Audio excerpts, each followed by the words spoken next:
नमस्कार मो सहित सी तो आशीष सेनापति अच्छा केन्द्रापड़ू जनाशुना सांबादिक सी तो सेनापति आज जाना जितेबाला प्रधानमंत्री नरेंद्र मोदी गस्त केन्द्रापड़ा को जितेबाला मुख्यमंत्री निकटरे गोटे रैली करते समावेश करते बैजयंत पंडा को समालोचना करते केन्द्रापड़ा हूँ गोटे इंटरेस्टिंग केस स्टडी सारा ओडिशा रे जेतुटी जगार प्रतिद्वंदिता होची एटी अन्यतम निर्वाचन क्षेत्र जोटी बड़ रोचक प्रतिद्वंदिता होची इतिहास रे केबे सबु बेले अण कांग्रेस नेता माने सेठी जीति आछंती वर्तमान समय रे से तो आशीष सेनापति हमको कहबे जे इतिहास बदलवा पई जाउची ना इतिहास जहा थिला से रहया पई जाउची केन्द्रापड़ा रे कोन नुवा ट्रेंड आपण देखुचंती केन्द्रापड़ा रे। देखो प्रथम कथा है आज सारा राज्य देश में निर्वाचन सरिया बसुँ जितेबाला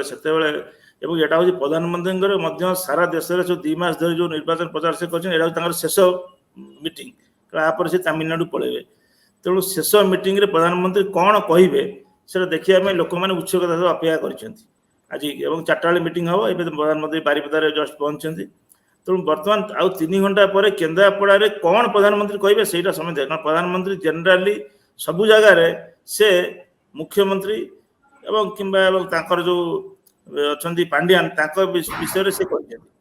किंतु कौन जगह प्रधानमंत्री एमपी कैंडिडेट विरुद्ध में कौन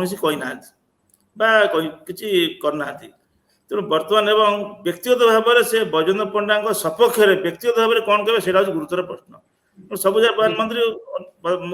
जेनेराली से प्रधान मुख्यमंत्री एवं पांड्यान एवं राज्य सरकार ब्यूरोक्राट राज्य सरकार पॉलिसी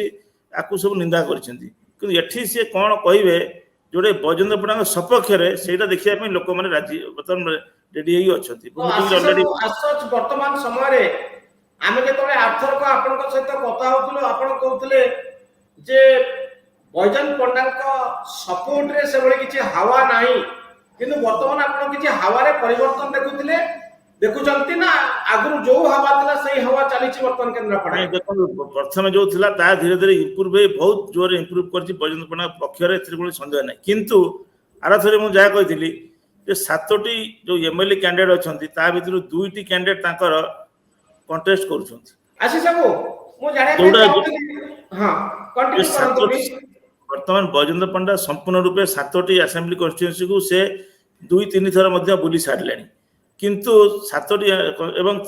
बैजयंत पंडा प्रचार करने आसाम मुख्यमंत्री और अन्य नेता माने से मीटिंग कर सारे एवं मीटिंग रे मध्य लोक जनसभा जो पाटपुरा कि अन्य जगह महांगा विभिन्न जगह लोक भल जनसभा लोक जनसभा होती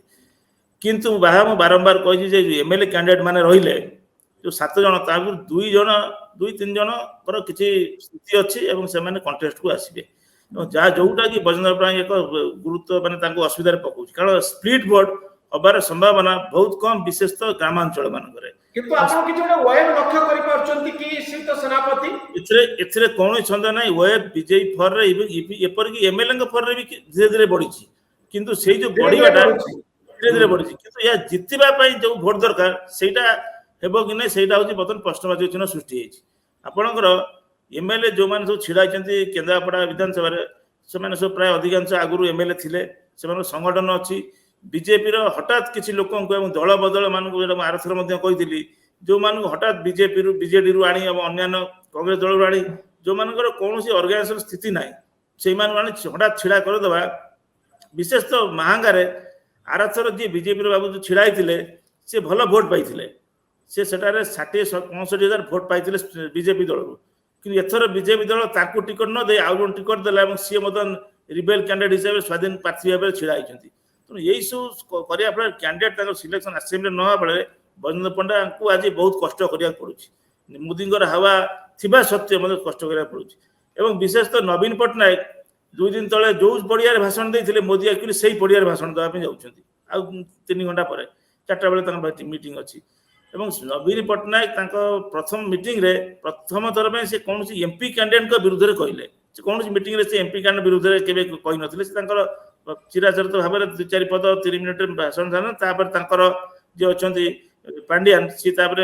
अन्य अन्य प्रकार भाषण दियंती किंतु से प्रथम थर ପାଇଁ अति कटु भाषाରେ समालोचना करे बजेन्द्र पंडा को तापर पांड्यान मध्य बजेन्द्र पंडा विषय कम से कम से मीटिंग रे 10 मिनिट तांका विरुद्ध रे केवल कहले किबळी से फाइनेंस कमिटी मेंबर यार इंपैक्ट एक्चुअली जणागला जे लोक मान धारणा हला जे वर्तमान नवीन पटनायक वर्सेस बजेन्द्र पंडा वर्तमान केन्द्रापड़ा रे होईछि एवं वर्तमान अनुभव महांती विषय अनुसारी अंशुमान महांती जे कांग्रेस जे बीजेडी रो कैंडिडेट अछंती तांको किसी गुरुत्व वर्तमान नाही वर्तमान होची नवीन पटनायक वर्सेस बजेन्द्र पंडा केन्द्रापड़ा ये लोकसभा सीट रे अनुभव जो अंशुमान महांती तांकर विशेष प्रभाव तांको सहित लोक विषय आलोचना करूनांती लोक एठी नवीन पटनायक एवं बजेन्द्र पंडा विरुद्ध लड़ाई होची एवं प्रकृति रे कोन आपण कहउचंती हठात इंप्रूव करिछि भारतीय जनता पार्टी रे हठात केमती आपण जेतले हम सहित कथा होतिले जे वेब ओडिसा रे सेमती किछि नथिला हठात केमती वेब आछि बनी कारण आपनकर जे भली सब मीटिंग रे लोक होउचंती 4 दिन तळे हेतिला पाटकुरा रे हेमंत विश्व शर्मा जिलाकर आसाम चीफ मिनिस्टर से मीटिंग रे बहुत भलो लोक हेतिले जोडा आमे भी एक्सपेक्ट करनथुली एते लोक हेबे बेली तो विभिन्न समय आगे मीटिंग होउचंती एवं विशेष तो लोक माननकु जो मोदी के विषय कुआ जाउची जे एमाने जितिरे तो प्रधानमंत्री आ बजेन्द्र पंडा गोटा प्लस पॉइंट रोची जे लोक मानकर धारणा जे बजेन्द्र पंडा केन्द्रापड़ा जितिले से केन्द्र रे मंत्री जदि मोदी सरकार आसे ताले से केन्द्र रे गुरुत्वपूर्ण भाव रे कि मंत्री हेबार संभावना अछि जहाँ थिले झेले से केन्द्रापड़ा पाई किछि करबी एटा गोटा लोक मान मध्य रे होची एवं याकु मध्य किछि लोक विश्वास करछन्ती द्वितीय कथा हला से जेतेबेले एमपी थिले सेतेबेले केन्द्रापड़ा लोक पई काम करछन्ती जति काम करिया कथा एवं विशेष तो आपण जो केन्द्रापड़ा रे प्राय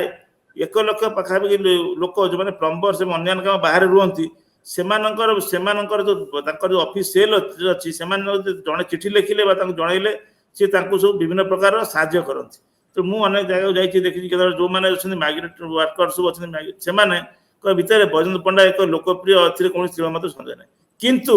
बारंबार मु कहि जो कथा जे महिला भोट आपण देखिए महिला भोट आमे भी जाइथिलु किछि एसएजी भेटिया पे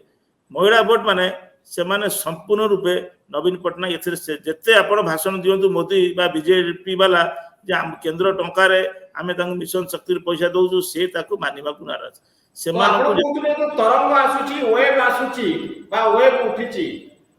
पद्म फूल सपक्ष रे से वेब रे महिला माने शामिल नांती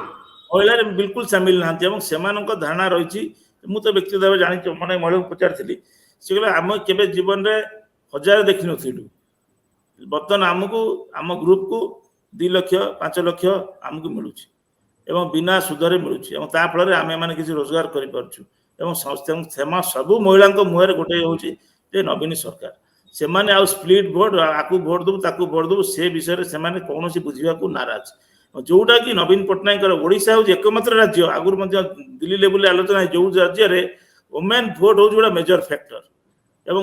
कौन मिशन शक्ति हूँ नवीन पटनायक ट्रम्प कार्ड एवं से जदि केन्द्रापड़ा अन्य जगह हम ये मिशन शक्ति हूँ निश्चित ट्रम्प कार्ड तिल मात्र संदेह ना हाँ आशीष बाबू जो माइनॉरिटी वोट केन्द्रापड़ा रे मुस्लिम मानकर वोट ए संपर्क रे किछि सूचना देबे कि ये वोट कुआडे जाउछि देखो केन्द्रापड़ा आली राजनगर महांगा पाटकुरा यही 4टी कन्स्टिट्यूएंसी रे मुसलमान को वोट सो मिसिले प्राय 90,000 पाखापाखि हेब 90,000 पाखापाखि हेब एवं मुसलमान वोट आर थर संपूर्ण रूपे जाइथिला बीजेडी की जाइथिला एवं बीजेपी जाई नथिला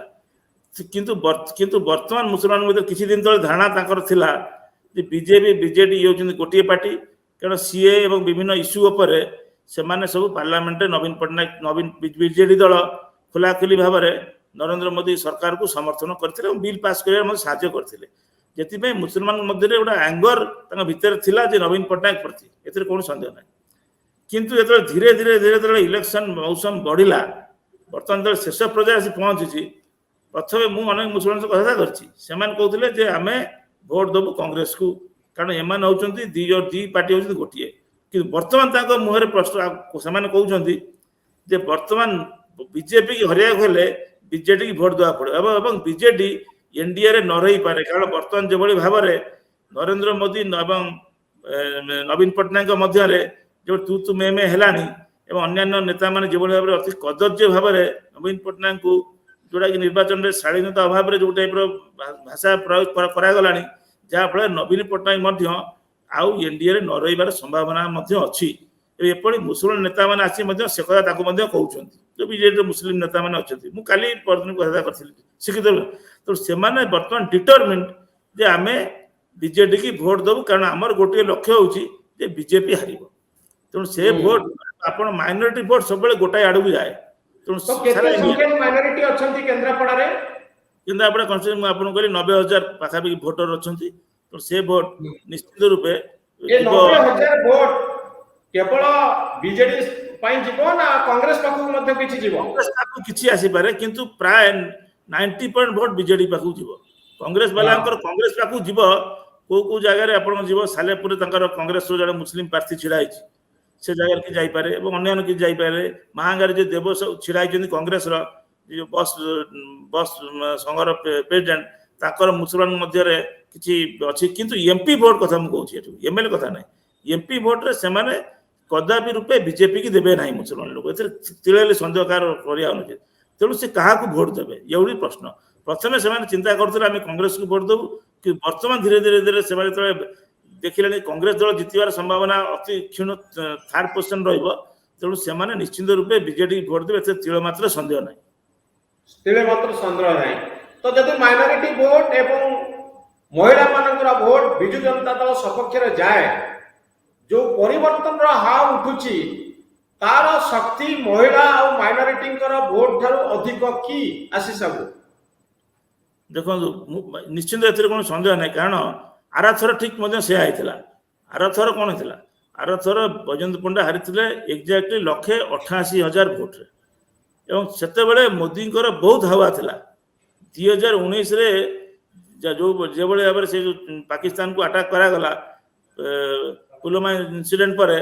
ତେଣୁ ସେତେବେଳେ ମୋଦିଙ୍କର ବହୁତ ହାୱା ଥିଲା। କିନ୍ତୁ ସେ ହାୱାକୁ ବର୍ତ୍ତମାନ ହାୱା ନାହିଁ। ଯୋଉମାନେ କହୁଛନ୍ତି ତାଠୁ ଅଧିକ ହାୱା, ସେଟା ଭୁଲ। ସେ ହାୱା ବର୍ତ୍ତମାନ ନାହିଁ। କିନ୍ତୁ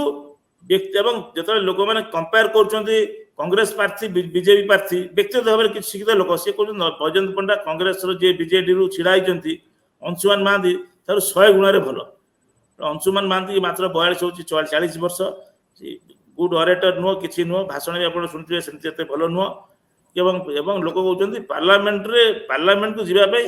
ଯୋଗ୍ୟ ବ୍ୟକ୍ତି କେନ୍ଦ୍ରାପଡ଼ା କିଏ ହେଉଛି, କାରଣ କେନ୍ଦ୍ରାପଡ଼ା ଅତୀତରେ ସବୁ ଜ୍ଞାନୀ ଗୁଣୀ ବ୍ୟକ୍ତିମାନେ ଯାଇଛନ୍ତି। ବିଜୁ ପଟ୍ଟନାୟକ ଯାଇଛନ୍ତି, ସୁରେନ୍ଦ୍ର ଦ୍ୱିବେଦୀ ଯାଇଛନ୍ତି, ସୁରେନ୍ଦ୍ର ମହାନ୍ତି ଯାଇଛନ୍ତି, ରବି ରାୟ ଯାଇଛନ୍ତି, ଏଭଳି ବ୍ୟକ୍ତିମାନେ ଯାଇଛନ୍ତି। ତେଣୁ ଲୋକଙ୍କର କହିବା କଥା ସେ ଷ୍ଟାଚ୍ୟୁର ବ୍ୟକ୍ତି ହେଉଛନ୍ତି ବୈଜୟନ୍ତ ପଣ୍ଡା। ଏ କିଛି ଶିକ୍ଷିତ ଲୋକ ଏବଂ ଅନ୍ୟାନ୍ୟ ଲୋକ କହୁଛନ୍ତି, କିନ୍ତୁ ଅଲ୍ଟିମେଟଲି 4 ତାରିଖ ଆମେ ଜାଣିବା କ'ଣ ହବ। କିନ୍ତୁ ଏଇଆ ହେଉଛି ସିନାରିଓ, ବର୍ତ୍ତମାନ ପଲିଟିକାଲ ସିନାରିଓ। ଯଦି ଆପଣ ମତେ କହିବେ ଆପଣ କ'ଣ ଭାବୁଛନ୍ତି ଇତିହାସ ପରିବର୍ତ୍ତନ ହେଲା ଭଳି ଗୋଟେ ଟ୍ରେଣ୍ଡ ଆପଣ ଦେଖୁଛନ୍ତି, ଗୋଟେ ହାୱା ଦେଖୁଛନ୍ତି? ଦେଖନ୍ତୁ ସବୁଠୁ ଇଣ୍ଟରେଷ୍ଟିଂ ଜିନିଷ ହେଉଛି କେନ୍ଦ୍ରାପଡ଼ା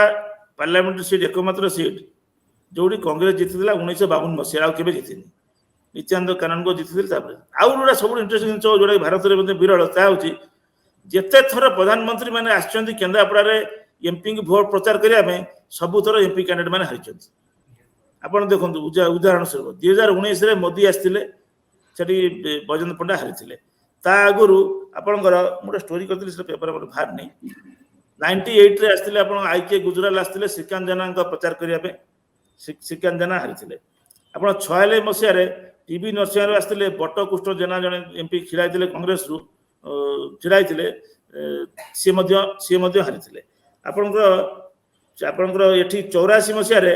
ରାଜୀବ ଗାନ୍ଧୀ ଆସିଥିଲେ ଭାଗତ ଗାନ୍ଧୀ କଂଗ୍ରେସ ପ୍ରାର୍ଥୀ ଭିତରେ ପ୍ରଚାର କରିବା ପାଇଁ, ବିଜୁ ପଟ୍ଟନାୟକ ଜିତିଥିଲେ। ତାପରେ 77 ମସିହାରେ ଇନ୍ଦିରା ଗାନ୍ଧୀ ଆସିଥିଲେ ବିଜୁ ପଟ୍ଟନାୟକ ବିରୁଦ୍ଧରେ ପ୍ରଚାର କରିବା ପାଇଁ,